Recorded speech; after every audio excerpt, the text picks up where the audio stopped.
busted helping 1.3 million of them steal identities of Americans, by Prissy Holly for rightwing Tribune.com. Throughout his 2 terms in office, Barack Hussein Obama made it his mission to destroy our country while wiping his backside with our Constitution. Hilariously, after leaving office, this moron continues to idiotically proclaim his presidency was scandal-free, while more and more dirt continues to emerge about the backroom deals he made with our enemies behind our backs. Just days after America learned that Obama directed his FBI to purge the criminal records of over 500,000 fugitives, another unbelievable Obama scandal has just been blown wide open that will add another layer of stench to the former president's already crap-stained legacy. Very well said. When Obama wasn't occupied whacking golf balls or lecturing white people about their racism, just like Oprah Winfrey, his other mission in life was to pander to America's enemies, knowing full well that illegals provide a hefty cushion to the Democratic voter base. Obama wanted as many of these criminals to invade America as possible while labeling anyone who opposes his plan as a brown people-hating racist. So it should come as no surprise to learn that throughout his tenure as president, Obama protected over 1.3 million illegals from prosecution who were busted for identity theft by the IRS, thereby further weakening our economy. Yep. Conservative Daily Post reported, according to different reports, more than 1.3 million cases of identity theft from illegal aliens were documented by the Internal Revenue Service from 2011 through 2016. Apparently, this is a delicate case that involves individual taxpayer ID numbers, which are given to those who are ineligible to receive Social Security numbers or work in the United States. According to the Treasury Inspector General for Tax Administration, the Internal Revenue Service also discovered almost 1.2 million additional cases involving scams by illegal aliens last year.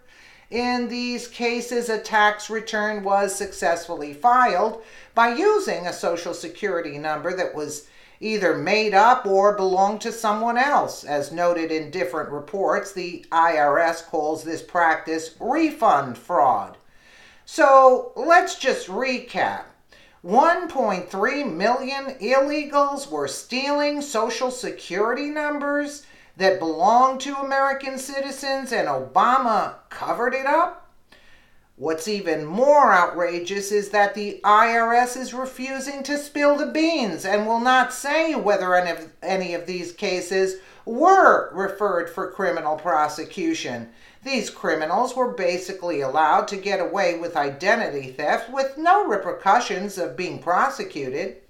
This story comes on the heels of another Obama scandal that broke earlier this week, after acting FBI Deputy Director David Bodwich dropped a bombshell with undeniable evidence that Obama had directed his FBI to purge the criminal documents of over 500,000 fugitives residing in America. I wonder why. While they're trying to grab the guns, right? So he releases 500,000 fugitives. This is a very questionable move, if you ask me.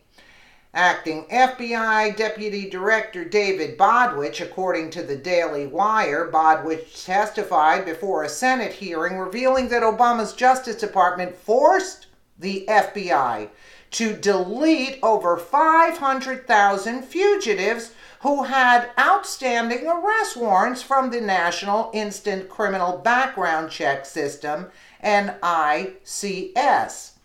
So, in essence, Obama deleted the criminal files of 500,000 known fugitives, making it effortless for these hardened criminals to then obtain guns and carry out crimes against Americans. There you have it.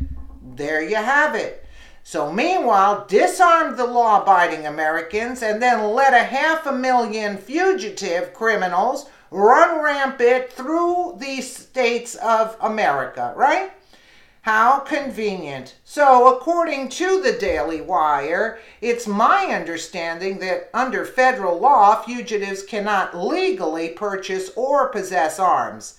Senator Dianne Feinstein began, "We've heard from local law enforcement that the Justice Department has issued a memo that forced the FBI NICS background check database to drop more than 500,000 names of fugitives with outstanding arrest warrants because it was uncertain whether those fugitives had fled across state lines." You think?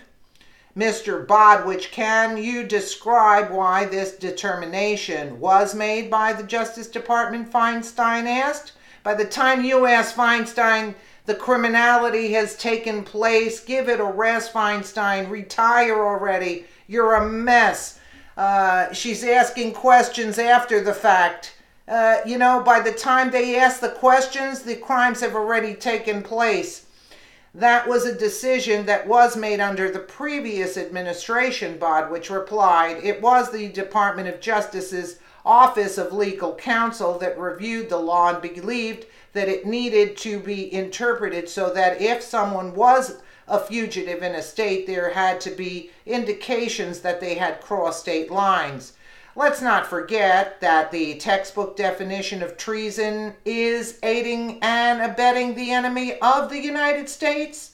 Once again, Hussein Obama has been caught aiding and abetting America's enemies, which comes on the heels of a long list of treasonous Obama scandals to be exposed just this year.